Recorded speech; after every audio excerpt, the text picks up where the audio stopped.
Okay. So hi, my name is Dragon, and I'm currently a senior at Boston University. Today, I'm joined by Ildar in an interview for my Keystone, More Than Just a Game, Understanding the Effects of Gaming on Mental Health, where we are going to discuss his relationship with video games and the impact they have had on his life. Ildar, if you could just briefly introduce yourself, what you're doing now, and I guess your general background with video games. Okay, sounds good. So I'm Ildar. I'm 23 years old. I also used to study in Boston University. Currently, I'm studying in a university in Belgium. I'm studying philosophy there. My interests are in curriculum development in education. That's how I've leaned towards that for a while now. As for video games, oof, I started playing when I was a kid, that's for sure. My earliest memory was watching my brother play. I think it was WoW. Yeah, it was World of Warcraft, and me just lying in the bed next to him, watching him play for hours. I First games that I played were Warcraft 3, Counter Strike, um, Half Life, Unreal Tournament. Yeah, and then it went from there, and eventually League of Legends became my main game for years and years, as it does for far too many people. True. And I've been playing since season one.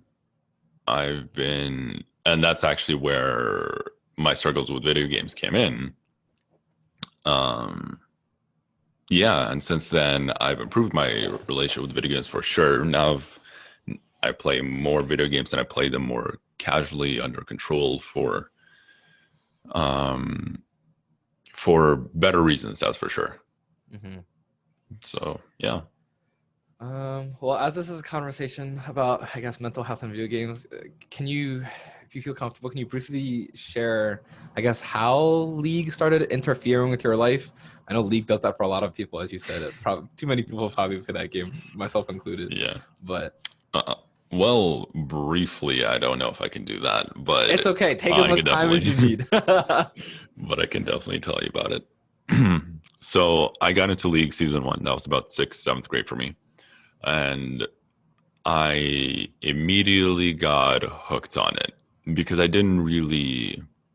It was a unique situation where I actually didn't think through something that I put that much time into.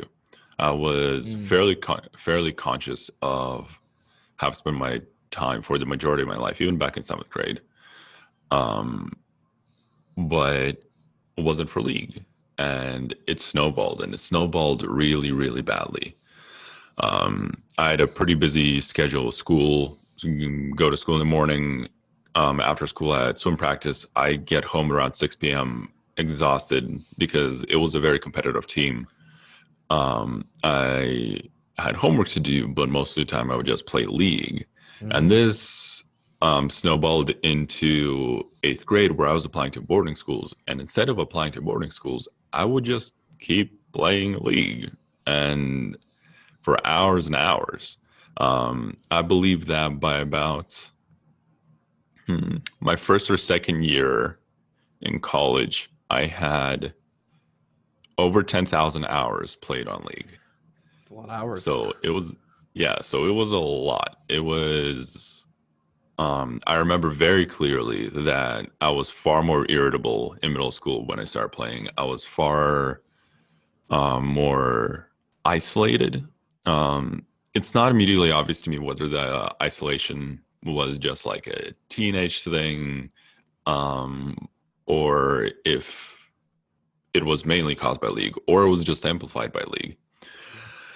Um, but there was definitely irritability. There was a feeling of being lost because, well, it was mindless playing. There wasn't a goal. Sure, there might have been a goal like with the ranks, but not really. It was Right. just like, oh, I want to win or I want to play. I would be in school, and most of the time in school, I'd be thinking about League. I'd had some guys that I played League with occasionally, and they would keep we would keep talking about League throughout the day.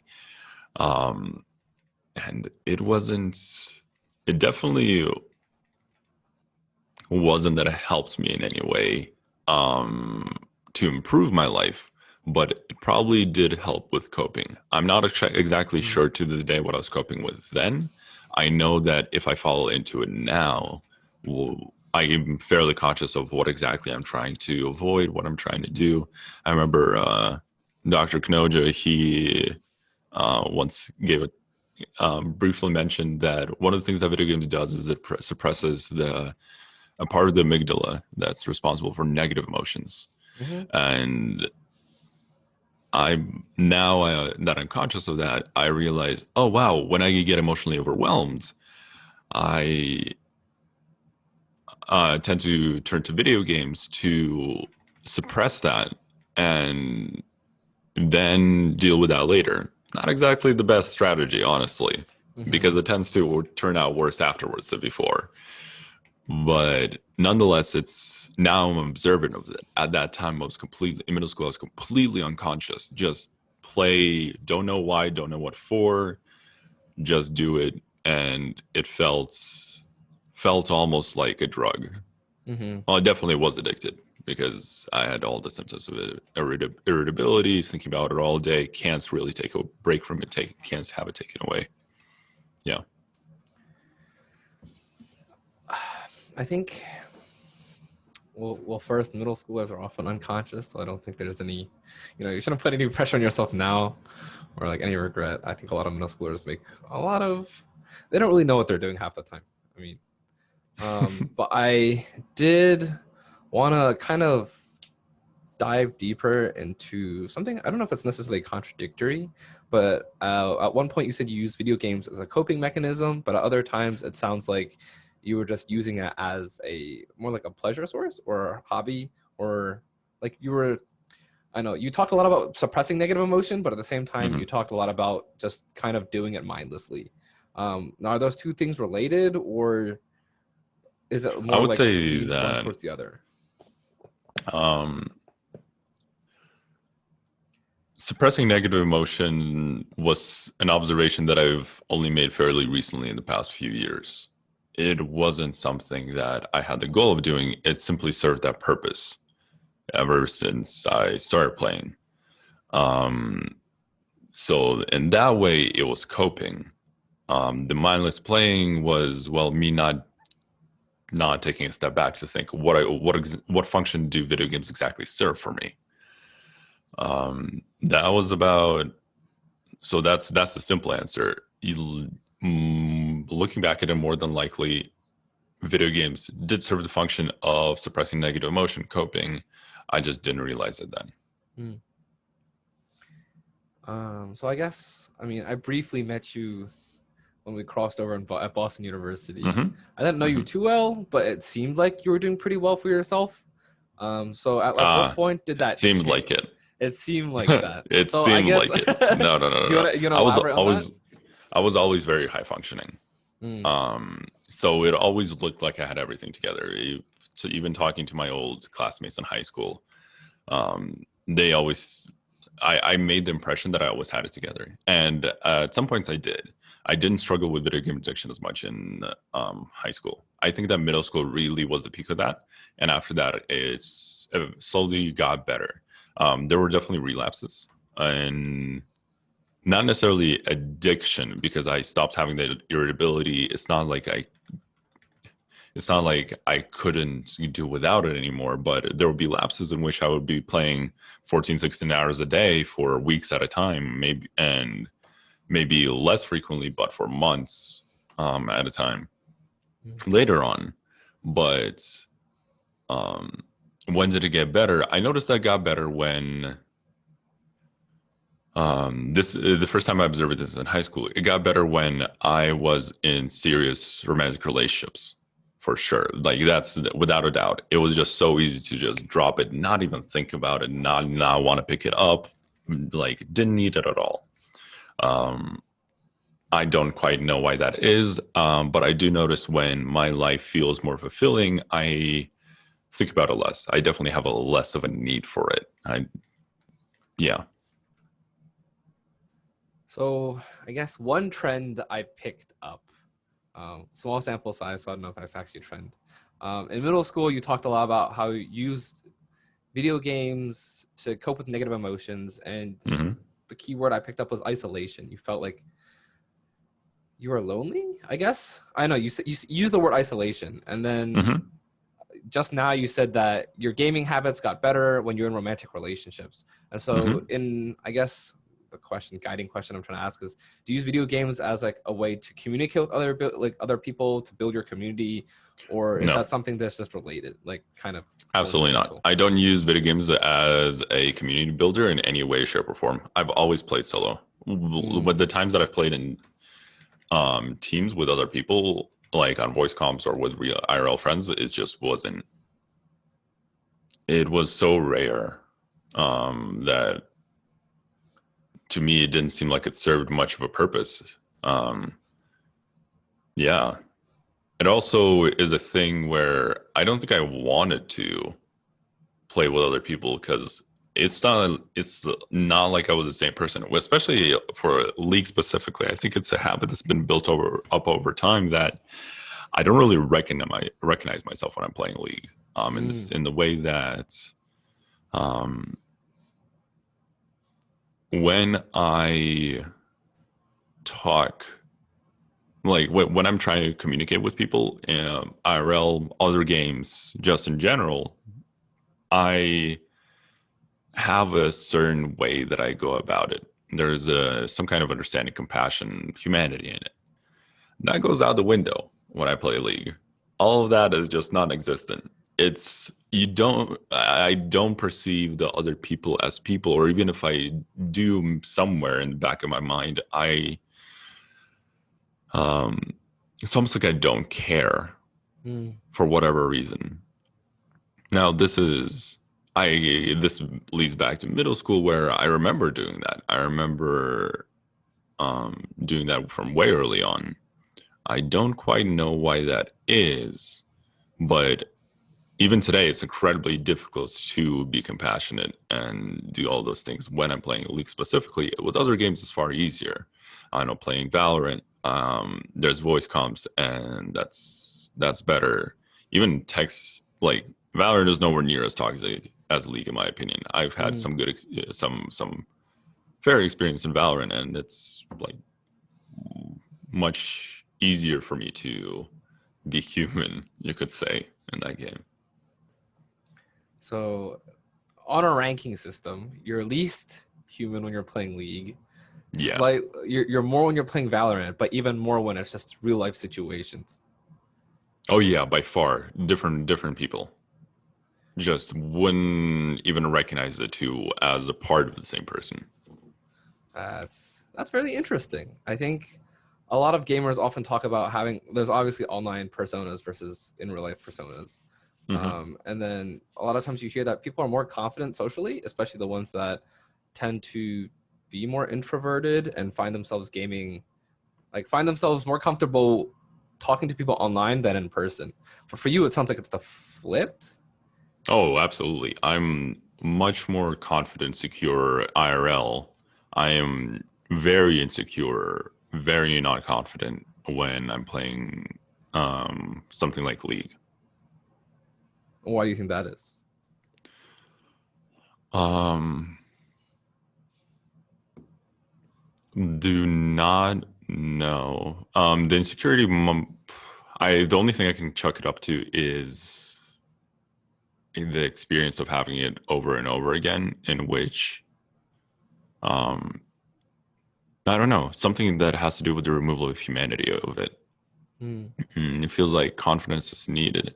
It, in order for one to have confidence, you have to have vulnerability, and Mm-hmm. vulnerability is not something that I would allow myself to feel with League. Don't ask me to expand on that because I have no idea. It's just a feeling. It's just actually a feeling that I try to articulate. No, no, no, no. I guess the question is, does that apply for you to all games? I know we've talked a lot about multiplayer games right now, but you say you play a lot more games solo. I don't know if you're playing I multiplayer I games solo play. I do. or. Yeah, exactly that. I basically play a lot of multiplayer games, and when I play those Mm, multiplayer games, I just play solo. It doesn't register to me that there are humans on the other side unless I'm doing voice comms. I think that's probably why Valorant is so much better for me. Oh, because there are voice comms. Yeah. Mm. Um, I'll keep that. I guess I'll keep those thoughts in the back of my head for now. I'm trying to try to piece things together. Yeah. You briefly mentioned Dr. K.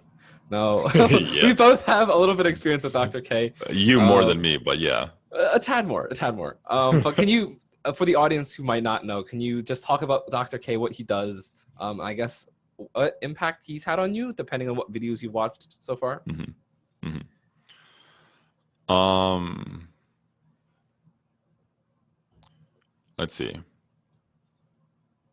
Very, very briefly, Dr. Kanoja is a Harvard trained psychiatrist. Played video games basically all his life. Had negative impact experiences with it. Had positive impacts with it. And is the definitely the top, if not he's the only one that I know that he's the only psychiatrist that I know that specializes in video game addiction. But he's definitely the top one. At least that's what I remember saying on website. Yeah. But I'd also probably agree with that because I don't know anybody helping the video game community as much as he has in that sense. How has he helped me? I think it's a mix of two things. One, he's just good at observing and understanding people in general, and I guess that's where the whole psychiatry thing comes in. Sure. And the other thing, the shared experiences that come with video games, the shared feelings, shared thoughts, habits, that helps as a bridge to me understanding my own behavior, me understanding my own feelings, and me being able to resolve those, deal with them, make any progress in terms of them. As for how much I watch, probably at this point about 60%, 60 to 70% of his content I have watched. That's not. At one point, I definitely watched every single one, and that probably stopped. I don't know, a few-ish months ago, 4-ish months ago, where I stopped watching his live streams as much. But YouTube content, I've almost watched all of it, simply because sometimes it's interesting to understand people, even if it's completely unrelated to me, but other times I can definitely relate to it. Usually the ones that have to do with high performance expectation, guilt, yeah, something along those lines I connect with fairly deeply.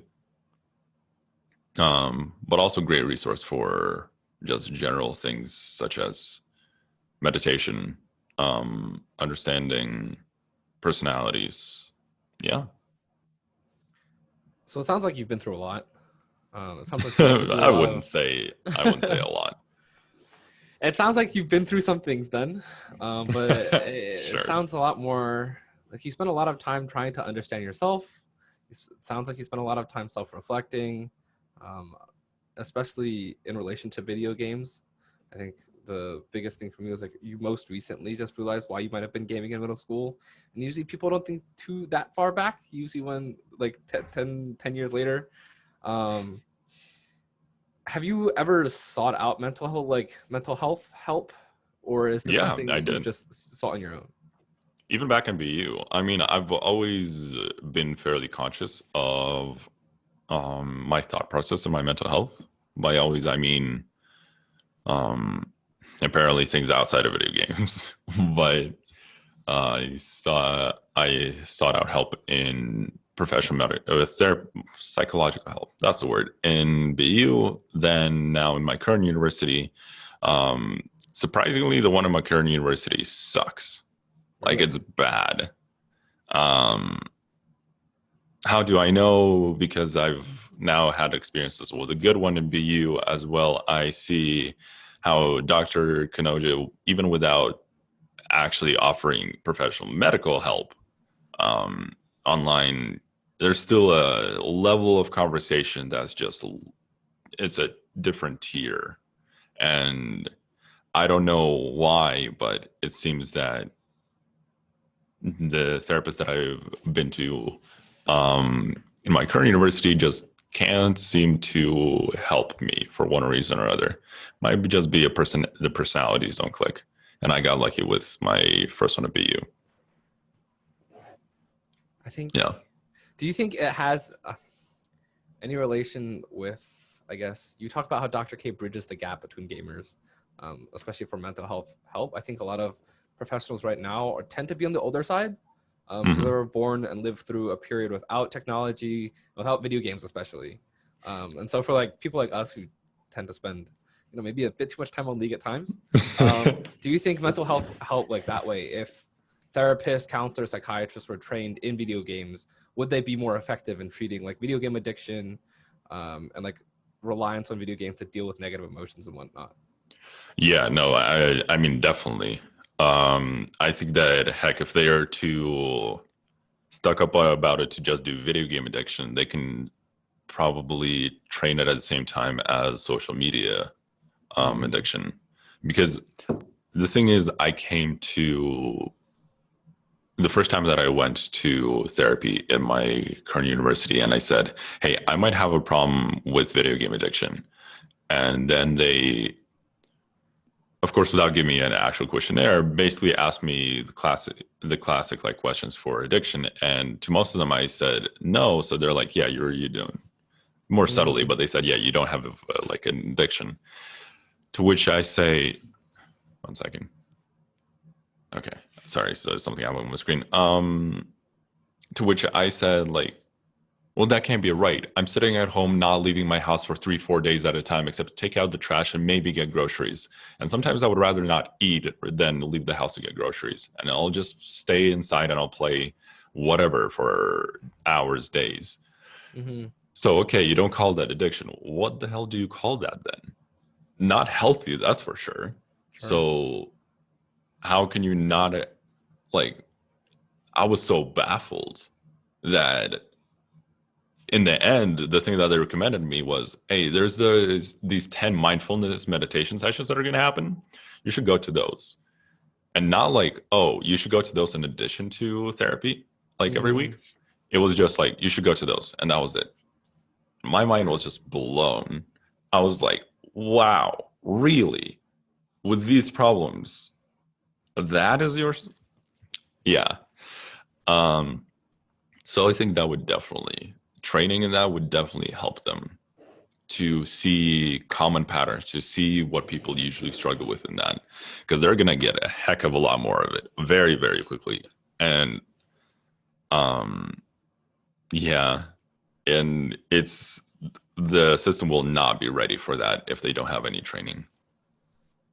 I guess let's touch a bit about that. How you said they're not going to be ready for. I guess like it sounds like you're making it seem like a next big wave. Oh, Um, Tell me more. yeah. I think here's what I've noticed. I've noticed that people growing up are a lot more open to therapy, Mm, and they're much more sure. keen to go to it than, let's say, the generation that's older than us. We're probably like a bridge between, a fair amount of us are now like okay with it. Mm-hmm. But that kind of sets possibly a precedent. I don't know. I don't know what I'm like going off of, but it's just a feeling of how I've noticed things that um next generation, just a bit younger than us, is going to go to therapy much more often, is going to be keen on it. But that also means that they're the ones that are more, that they grew up with the technology that could become a problem. All right. And that means video games are more. So that's a combination of them spending more time online since they were little, as well as them being more keen on going to therapy. The system would not be ready for the influx of people, not because video game addiction would get significantly worse, but rather there'd be more people going to therapy with it or video game related problems. I think Yeah. that's interesting. When you kind of brought that up, I thought in the other, I guess the flip side. So I actually didn't think about more people going to therapy, But what ran through my thoughts were that throughout COVID, a lot more people have turned to video games as their only, I guess, coping mechanism to deal with basically the world. Oh yeah, that too. So Absolutely. yeah. I guess, how do you expect us to fix that, or like society to fix that? A lot of the current research is still based in the thoughts that video games cause violence, that it's a waste of Wait, time. actually, I thought that was actually. Uh, you ever watch? You ever watch? What the heck is it called? Game Theorist, Matt Pat. Yeah, Okay, yeah, once in a he did a while. video right on video games causing violence and stuff. And it's like I thought that there was just it was he brought up some research on video games and violence, and obviously there's basically no link to it research wise, except when the studies are very inconspicuously, it's too early in the morning, sponsored by somebody with interest against video games. Um, like I thought that was just a dead thing, and there were just like some throwaway articles somewhere related to that. I thought that when it comes to linking the two, and yeah, wow, if there actually are, that's surprising to me. Well, I guess maybe the research doesn't exist as commonly, but ideas behind like school shootings and that like if your child plays, let's say like Call of Duty, they'll become more actively aggressive in school and like these behaviors. Um, Oh yeah, yeah. that's some next level stupidity in terms of how can you have such a lack of understanding of human emotion in order to think that one causes the other. It's far more likely that a person turns to violent video games because of things that happen in their life, because of the feelings that they feel already. And there's a very little causative relationship in the other direction that video games actually cause the person to do anything. It's, yeah, that's even a child is able to separate play and real life. Mm. And so, like, how they think that like adults or even teenagers can't do that is beyond me. I guess I'll ask one more question before we change topics again. Go ahead. Why specifically do you think people pick on video games as the source of violence, but not things like so? I guess there's a lot more research on social media now, but like things like movies or Mm, just basically any other sort of social medium. But people usually turn to video games instead of anything else. mm, mm.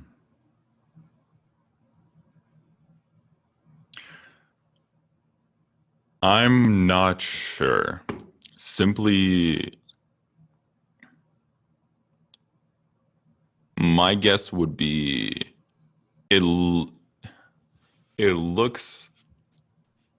Some video games look very violent on the surface, and the superficial assessment might be, well, that looks violent, therefore it encourages violence consciously or subconsciously in the person engaging in it. But the observer might not never actually have experienced video games, so they don't know that it is play. It is almost a different circuitry that activates in the brain. There's a separation that happens when you sit down to play video games from reality. Um, so I think that's why it was unfamiliarity with video games, as well as just there being violence, therefore they are related to violence and they can cause it.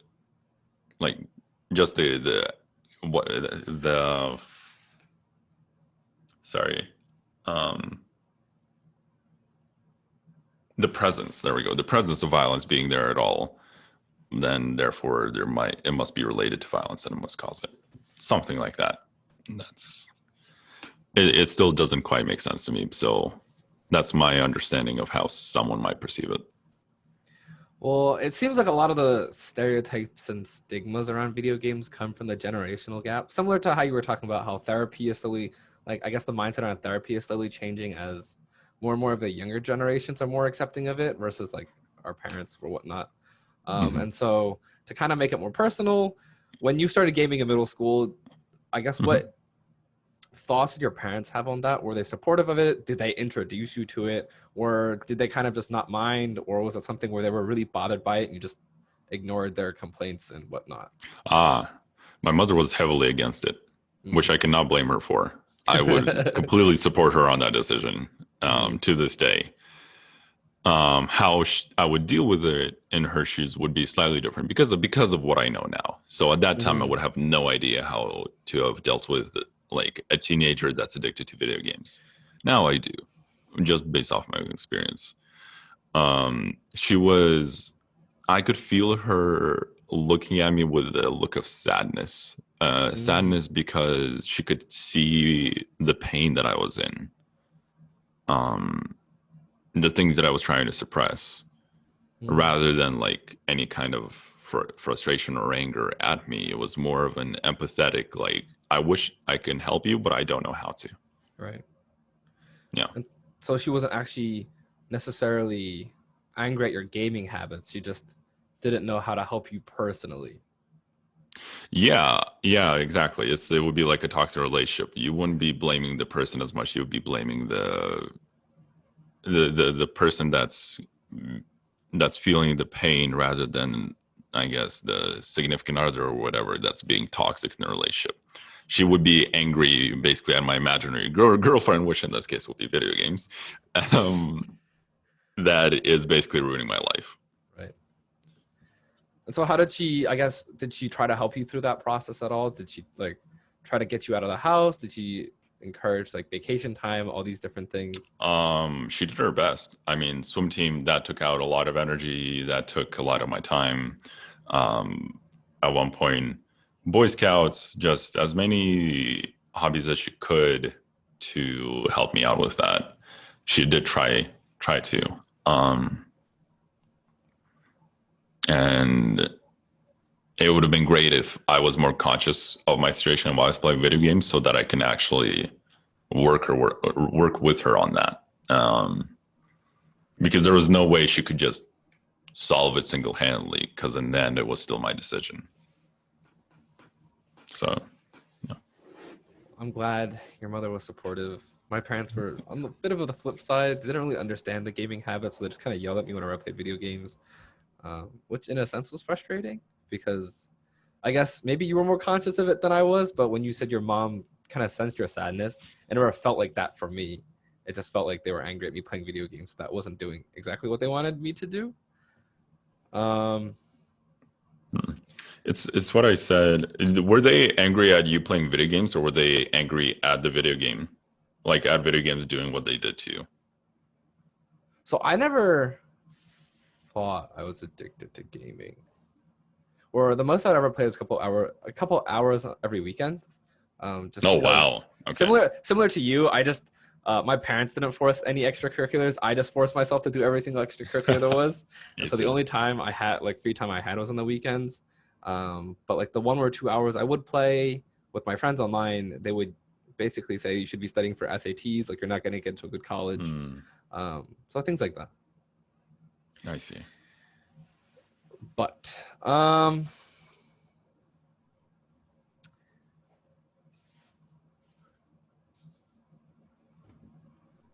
I guess we've talked a lot about your middle school and high school experiences. Oh, Hmm. the one thing I wanted to bring up, you said you play, I guess your friends in middle school talked to you about video games. Hmm. So you've, I guess, been interacting with your peers with like along the topic of video games for a while now, throughout middle school, high school, college. Um, how did your peers, I guess, were they receptive to your gaming habits? Did they play video games with you, or were they a complete separate friend group that you kind of did other things with, and you just, as you said, you play games solo? They fueled my gaming habits. How do I put this? I never wanted to share my video game habits with other people. Mm. The reason is because I never thought that they were helpful. I never really thought that they were doing anything for me. Therefore, it's not something that I wanted to share. Um, I only started about a couple of years ago actually getting involved with communities related to video games mainly through Twitch. At one Mm. point, I started streaming. My current best friend I actually met through Twitch, and Oh. we played video games a lot. I think we helped each other be more productive in our video game habits. We recognize when it's a problem for each other. We support us, see each other in that sense. Yeah. So I would say that I didn't actually get community in video games or wanted to share it with people at all until about 2 years ago. And so what was that change? What happened 2 years ago that made you like take such a big, I guess, change in perspective? I had no friends and I just moved. And Ah. so I started watching Twitch. I started streaming, and then I met some people. Mm. Yeah. How's that streaming life? I've never streamed It was before, good. so. It was fun. It was a new experience, and especially at that time, it's something that I think I needed, and I enjoyed doing it. I realized that I'm not very good at it for multiple reasons, but it's something that I might come back to in the future because it's still fun. I enjoy Mhm. doing it. I guess something that also caught my attention was you when you were younger, you didn't want to share your gaming habits with other people because you didn't really see the Yeah, purpose of it. You didn't see like what skills you were getting and whatnot. yeah. Um, has that changed now that I guess you're more involved with the gaming community? Do you see yourself learning skills or developing certain things or things you want to share with other people? Here's the thing. I definitely developed some skills through video games. I mean, they definitely helped me knowledge-wise with a lot of things. I remember very clearly that when I was taking the SATs and the SATs, I remember vocab words being from video games, or at least I saw them in video games, and I knew what they meant simply because of that. Um, so there were definitely knowledge and that I picked up on it nowadays. Not from middle school. It took a while. I think I only understood this when I hit about plat in league, that there's a macro and a micro, and it almost feels like a physical difference inside the brain.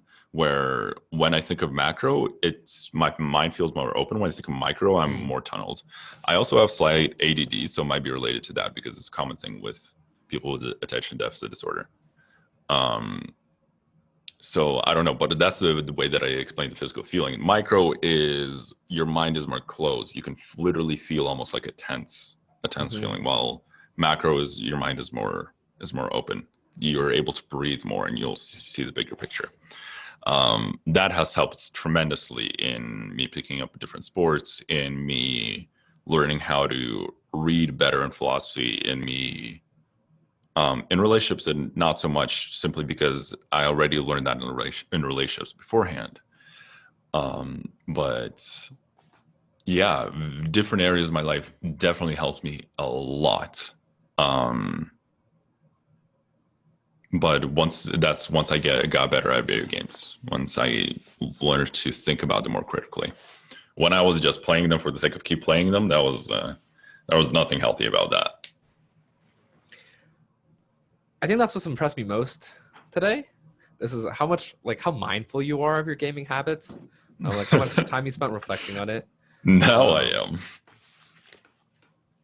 I think it's really impressive. I mean, a lot of people, even gamers and non-gamers alike, a lot of people struggle with kind of reflecting on their own behaviors, understanding them, and it sounds like you're making like a really conscious effort to do that. I'm going to definitely Thank you. transition that to another topic. um, as someone who's so reflective, and I think as like you said, a lot of gamers when they start playing something, they kind of lose sight of everything around them. So they're not really thinking about what they're doing. They're just playing the video game for whatever reason.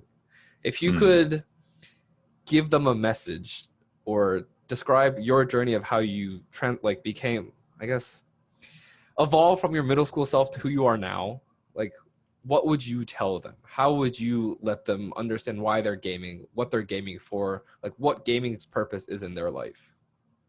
So that's also a really vague, also kind of deep question. So if you No, need any the clarification. problem here's the problem that I would see. The first problem is the other person has to think that it's important enough for them to do it. You can provide all the solutions in the world, and if the person doesn't think that it's even worth thinking about, then they won't do it at all. So I'm thinking back to the way that I was in middle school. It's not that I wasn't capable of doing it at all. It's rather that I never had the thought that this was important enough for me to do.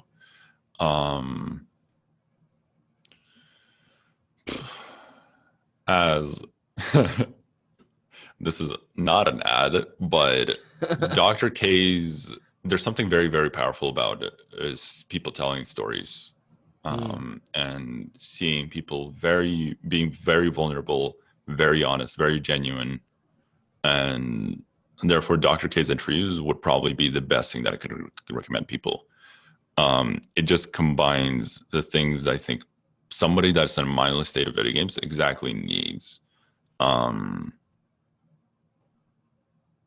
Yeah, I think that by the time that one will give advice to a person in that position, that the person in that position already knows that they have a problem. They might not know how serious it is. They might not want to address it. But yeah, I think that it would, the healthy gamer videos would be the best resource I can recommend. To start with, I mean. Yeah. Dr. K is definitely making a lot of moves in the site. Hopefully, that's for sure. I think it's interesting that the DSM-5 has video game addiction as like something clinical, and yet therapists don't necessarily know too much about video game addiction, either because they haven't like studied it or they're just not very familiar with video games. Yeah. I guess how long do you think it's going to take until like, this sounds really weird, but like more Dr. K stop popping up? And do you think that someone... I think that well, Dragon, you're gonna have to tell me if you're gonna be a next Dr. K, so that I can tell you when the next one is popping up, because I don't know of any coming anytime soon. Remember, you don't have to go become a monk for a bit. That might be you might have taken that a bit too extreme. I think that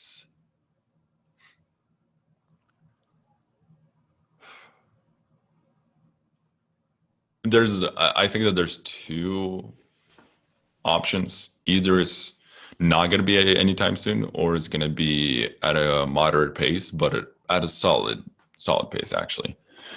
Why not anytime soon? Because, well, people that have video game addiction do not tend to be very vocal about it, in terms of just by virtue of us playing video games, we don't get to interact with people that much outside of the people outside of other people that play video games. And we're most likely not going to talk about it to people that have no idea what playing video games is like, or having the struggles of being addicted to them. So because it stays in the circle, doesn't go out that much, it's going to be difficult. Right. It might be difficult for it to become more mainstream, to have it considered as a serious problem. Or it's going to be it's actually going to come at a pretty solid pace, because other people that play video games are going to see it as a major problem. Therefore, they're going to try to address it the best way that they can. And so therefore, people that have struggled with video game addiction or have been in video games for a very long time are going to become the psychiatrists, the psychologists that address video game addiction and video game problems. And that's my hope, because that's the most viable hope I think that we could have. Classical therapists, learning about video game addiction, I mean, maybe. The good ones definitely will. The average ones, I don't know. I remember this surprised me. Dr. K said that most people don't need a great therapist. They just need a good one. And most average ones are good ones. I don't know about that in terms of video game problems. If they're willing to, or if they see it as much of a problem as we realize it is. Yeah. So throughout our conversation today, I mean, I guess I should preface this. The previous conversation I had with the other person I'm also Hmm. filming this with, he was very, very positive towards video games. So the entire Hmm. conversation revolved around his like growing up with his dad playing video games, then making friends, and then learning all these different skills. Hmm. So it's pretty one-sided. But with you, it feels a lot more, I guess, back and forth. So it's not Yeah, necessarily definitely. saying video games are negative. You're not saying video games are positive, but there's like a pro and con to just so many different things. The system is just too complex to explain. Right, right. It's too the moments that humans are involved, it gets complicated That's because true. everything, even any tool can be used well or can be used poorly. It can be good or bad. And I think that is very true in video games. It doesn't help that video game levels and a lot of things are video games in general can be designed to have an addictive quality to them. Um, but anything can be misused, Mm, mistreated. And I think that's why I'm cautious about it because I know how bad it can get, how destructive it can be. But I also know that it can be overwhelmingly positive. I mean, it can be so beneficial for people in terms of finding community when they can't. If you grow up in the middle of nowhere or in a massive city and you feel like there's nobody around you that you connect with very well, you can find that person online. It's not going to replace mhm, in-person interaction. I always struggled with the thought of maybe there's a way that online interactions can replace in-person ones. They mm, cannot. But if you do not have fulfilling in-person interactions, but you have fulfilling online interactions, then I don't think that there's much of I don't think that it's worse in any way. It definitely makes your life significantly better. I mean, if those are your two options, unfulfilling in person or fulfilling online, then who in their right mind would say no? That's a bad thing. right. Um, yeah. So there's definitely two sides to it, and if a person knows how to play video games in a healthy manner, in a productive manner, um, I don't see reasons to stop them. I think that it can be a good thing because of how they use it. Mm. So you're Yeah. just finding the right balance. I wouldn't even say balance. I never knew how to find the right balance. I'm a person of extremes. So, Mm, um, it's just if I can't use something that my whole life I've been like, if I can't use something in a very productive manner, I'm not going to do it at all. Or if mm, I can't do something right, then it feels wrong, for lack of a better word. So in this case, that's how I feel about it too.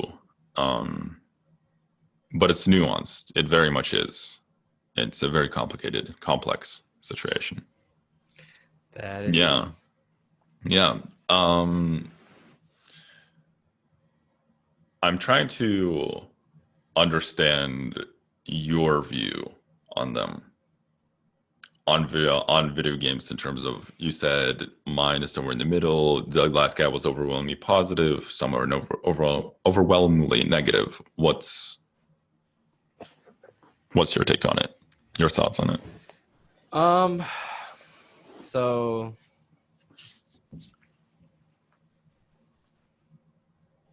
the I had this thought a couple months ago, when I joined Healthy Gamer, and so I Hmm. was thinking about, I guess, the different perspectives people were having on video games. And so Hmm. for me, I broke it down to three parts. There is the kind of conservative side, which is the older generation that thinks video games cause violence, that are kind of worthless and like kind of worthless. There's no point in playing them.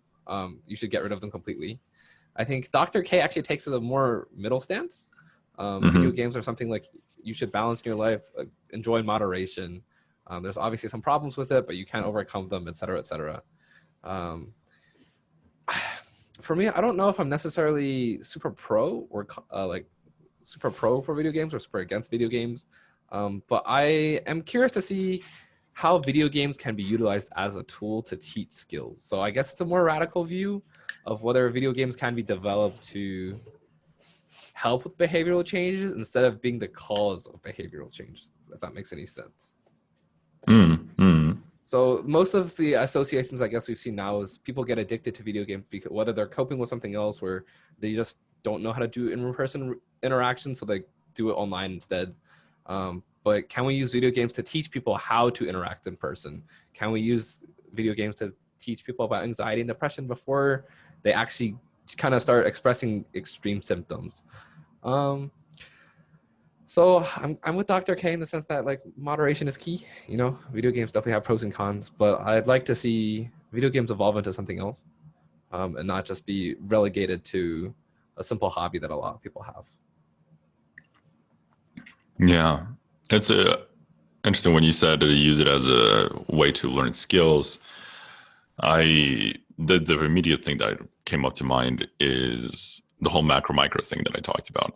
Mm-hmm. But I don't see a way that a person learns to do that unless they start learning to play video games on a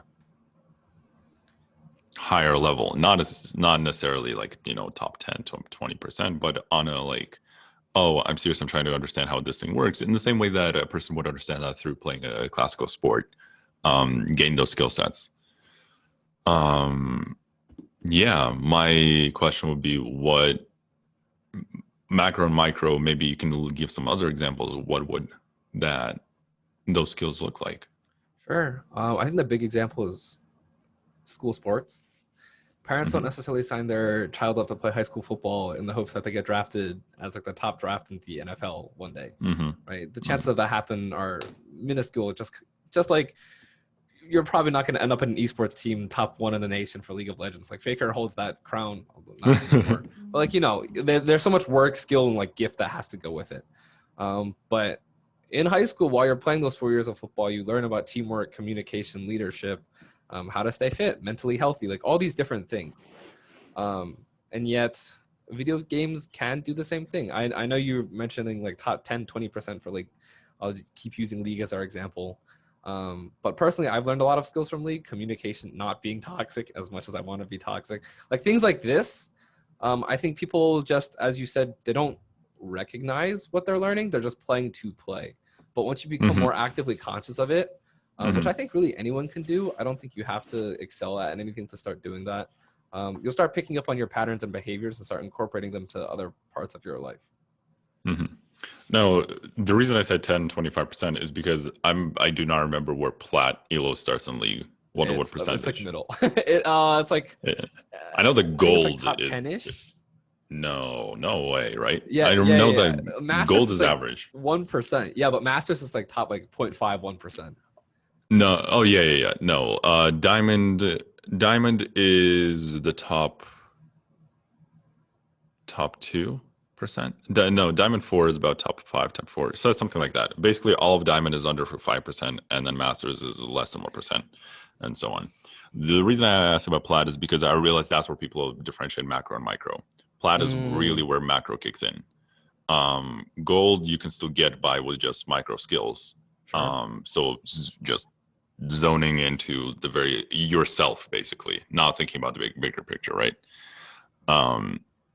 That's exactly why I'm saying that you need like what to become conscious. You need a certain level of macro, and that's why I said plat, because that's where I've observed that happening. Not consistently. It's just you see traces of it. Sure. And I don't know. Yeah. Okay, that makes sense to me. So you had the analogy of the traditional sports for you to like teaching in school. Okay. I mean, the other question, I guess, I don't know if it's necessarily a counter argument to your point, but how many games did you play until you plat? Too many. No, exactly. It was. I think I was thinking about it once I hit Diamond. I'm like, well, why did it take me this long? And I realized it's because I only became conscious of, I start being conscious of the game, of my habits, of how I play at a certain point. And 3 months later, I hit Diamond. I went from like Gold 3 to Diamond 2 in 3 months once I started being conscious of my gaming habits. So everything before that was mindless. So it makes sense that when it's mindless and I just focus on myself or not thinking about how the game is structured, nothing, that I could only go as far as goals with purely my micro skills. Macro kicks in, and then that leap happens. So you start being conscious, and that leap happens. So I don't know when I would have hit it otherwise if I start being conscious, but I would think that it wouldn't be too far off. I mean, probably definitely less than 2 years, less than a year. I don't know how many hours. I guess I'm not exactly sure what point I'm trying to make. But I guess for me, like each game that you played up to that point was like a little puzzle piece, even if you were like kind of like mindlessly playing, right? You're still, you can't notice patterns and behaviors until you've done them over and over again, like so many times that they become ingrained. And then one day you're like, okay, these are the things I have been playing with, and these are the things I want to change. Now you can't tell people to change, like as you said earlier, people have to do that on their own. But if you can use the video game more actively, I guess like instead of having to put the responsibility on the person to recognize it, can you make games themselves part of that process? Can you help TFT does that. TFT does do that. Yeah, I would think that TFT does that because I realized that there was, what was it? I hit, when the game came out, I hit plat and I realized that I'm not understanding the game macro wise. I mean, it's somewhat I did. So it makes you do that even in order to play the game in a way that you're having fun. But it clicks pretty quickly because of the structure of the game, I'd say. Yeah. But maybe that just applies to strategy games because that's what they're focused on. Maybe. I mean, I've heard people talk about WoW as the way they've learned like finances. Oh no, I wouldn't count WoW MMORPGs as strategy games for the most part. I mean, yes, they can become them, and they do become that, but you know that there's hundreds of ways to play that, and it can be, you can play it however you want, which is the fun in it. Yeah, and I think like the 100 ways to play, you could develop them each way. I'm just talking about my about my research aspirations now, but yeah, like Good. each of those, like each single one of those 100 ways, you could teach someone something new. And I just think, I mean, game developers too, right? I don't think they're at that point yet where they're beyond just selling their game and making revenue. But there are games like Gris and Celeste that kind of tackle the more emotional aspect. So yeah, hopefully just like how therapists might slowly change, hopefully game developers on the other end also start slowly changing and seeing the potential in video games rather than just something so pleasurable, I guess. I have a question. Have you always... Wait, first of all, I don't even know if this is true. When you play video games, do you recognize the other people as human? If you're now like playing on voice comms or something? I think I recognize that each player is there. So I don't think they're like bots or AIs. And I'm not going to go actively out of my way to dehumanize them. But I'm also not, as you said, like if it was in person, I definitely recognize them a lot more than I would just playing them online because you don't get to see them or interact with them at all. So I wonder what would be a way to fix that, because I think that alone could help with video game problems if video games were designed in a way that makes the other people more human, or it makes it blatantly more obvious that the other people are human. I think this goes along. I think this actually has a lot to do with more game developers than it does that is aspects. True. Because the way that League does is that if you're toxic, you get banned, and so it just seems like a very like black and white system. But humans aren't that black and white, and so you're just playing with a random person for one game, and then you might not ever see them again. But I think for people like the higher elos, like I'll take like Yasuo for example. If Mo sees Faker, he'll immediately be like, "Oh yeah, that's Faker. Like I gotta play like out of my mind this game. Like that's another player on the other end." But because in Gold there's like hundreds of thousands of players, it's just a blip in the ocean, and you'll just not emotionally process that. I've noticed that. I never paid too much attention to it. That when I see person play repeatedly, I will interact differently, and but definitely in a more positive way. So yeah, but what you say, if there's like a gold ocean and you won't ever, probably you'll never see that person again, and if you will, you won't remember them. Hmm. Um, you're not very likely to proceed to change your behavior in any way. Hmm. Okay, that's a new thing. It's new for me too. Until you asked the question, I didn't really think about it. But yeah, let's see. Is there anything else that it would be worth sharing? It's okay if there isn't. I have one question to Yeah, wrap up. If you're ready to wrap up, if you're not, it's okay too. Let me know. yeah, I got that field, and so I want to see if there's anything else.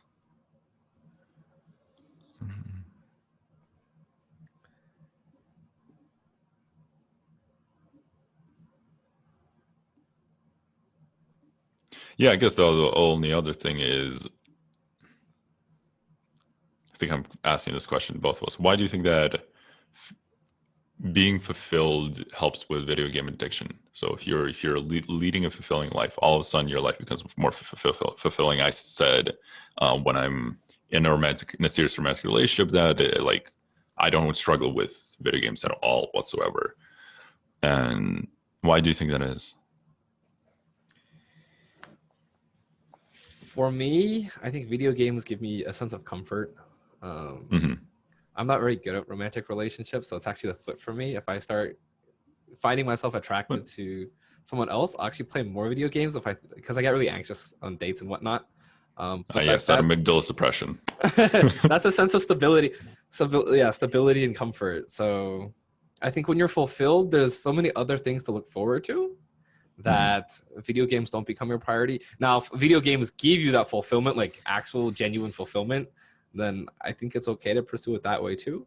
But I think for the most Hmm. of us, we turn to video games as something stable and as something that failure isn't really, like, failure doesn't exist. If I lose a game of League, I lose a game of League. I might win the next one. But like the idea of just completely failing isn't there for me. But in a relationship, if she rejects me, then it's over. Mm. Failure doesn't exist. Interesting. It's interesting to me because I feel like I'm failing at League from the moment that I start playing it.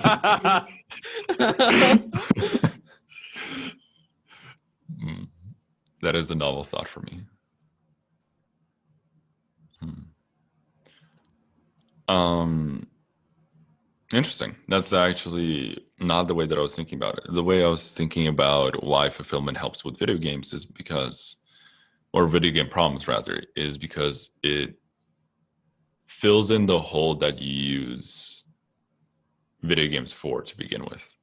Mm, If you are struggling with video games and you're using them as a surrogate, as a substitute for something else, and fulfillment comes along in one shape or another, it fills in that hole, and all of a sudden, video games aren't needed anymore. Um, mm, so yeah, that was my understanding of how, like, something like not even romantic relationships, it can be just fulfilling relationships. sure. A current relationship becomes more fulfilling for you. Video games aren't needed as much, kind of thing. You find a thing that you love to do.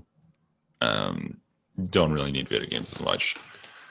And yeah, I've noticed that like if I'm playing League or TFT or Valorant or whatever in a healthy way, I will play a game to a day, maybe. I mean, once every few couple of days, something like that. I will win basically every single game if I play Mm, one or two games a day. Um, and I'm having a fulfilling life. I just mm. noticed that as a pattern. Okay, so the two things, and then I will start to wrap us up. Yeah, go for it. I think video games are really special in the sense that there are so many different types. You have single player, multiplayer, and within each of those like two already very broad categories, you have so many different games. So multiplayer, you just mentioned three. You have Valorant, you have TFT, you have League of Legends, all made by the same company, by the way. Yeah. But all completely different games. And so I think just as you see, I guess you use video game. Well, you see like why video games and fulfillment like work differently than I might. I think if I ask someone else the same question, they'll probably also see it differently. And I think that's what makes video games so dangerous and yet so special, because it's a pitfall that anyone can fall into, but it's also something that anyone can use. I forgot the second point, so it doesn't matter. Okay. But yeah.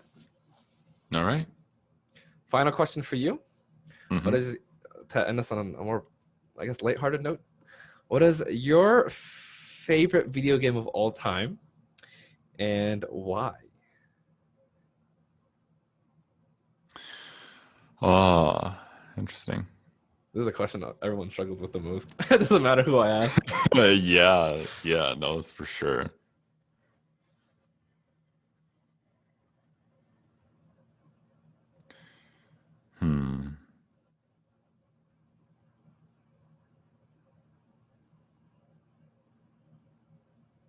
I'm trying to figure out based on what criteria I would decide it. Either I would decide it on something that's taught me the most or on something that I just enjoy doing the most.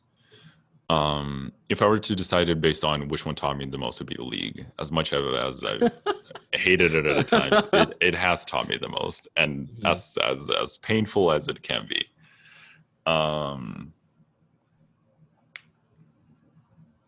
If it was purely based on enjoyment, gosh, I think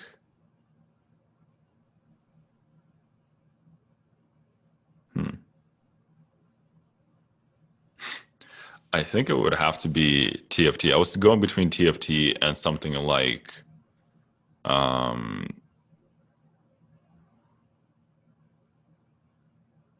Sekiro. But probably TFT. What it does is